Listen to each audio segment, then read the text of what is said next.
So here we've got a question from Roy, and this question's about damp. We're never very far from a damp question on Skill Builder. There seems to be a lot of it about. So he's helpfully sent some pictures in of the offending damp. Okay, so he's, all right, what's he got? On the ceiling there's a patch of damp that seems to be kind of, not too bad, but on the wall, I don't know what that bit on the wall is, but let's have a look at something else. Oh yeah, a bit of blistering paint there.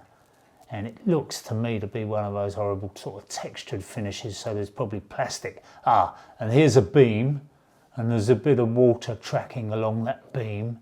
And he said the house is built on a lot of different levels, which doesn't help, does it, at all? But there's definitely some water getting in somewhere. Ah,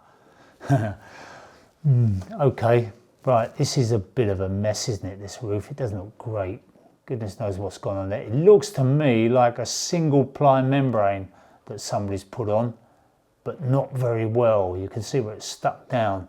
But the other thing he said is that staining on the wall is the result of there being no downpipe from the roof above.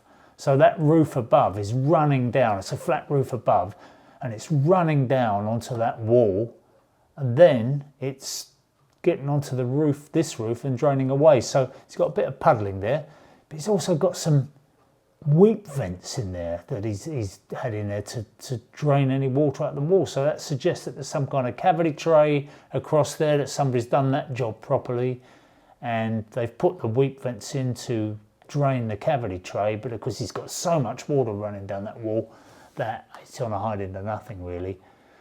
I think, first of all, you need to put a downpipe there, get that downpipe onto the roof, and then you need to get somebody to have a look at that flat roof and check that it's not leaking, because even that internal corner I think is a bit suspect. So not great. Oh look, here we are, this is the roof above that's pouring down, and that's quite a big area actually. It's quite a lot of roof to just run down that wall onto the lower one. And not surprising that there's damp there, and I think the best thing, do that downpipe and then get someone to look at the roof. Go over it with a fine-tooth comb, because it doesn't take much for that water to get in, as you can see.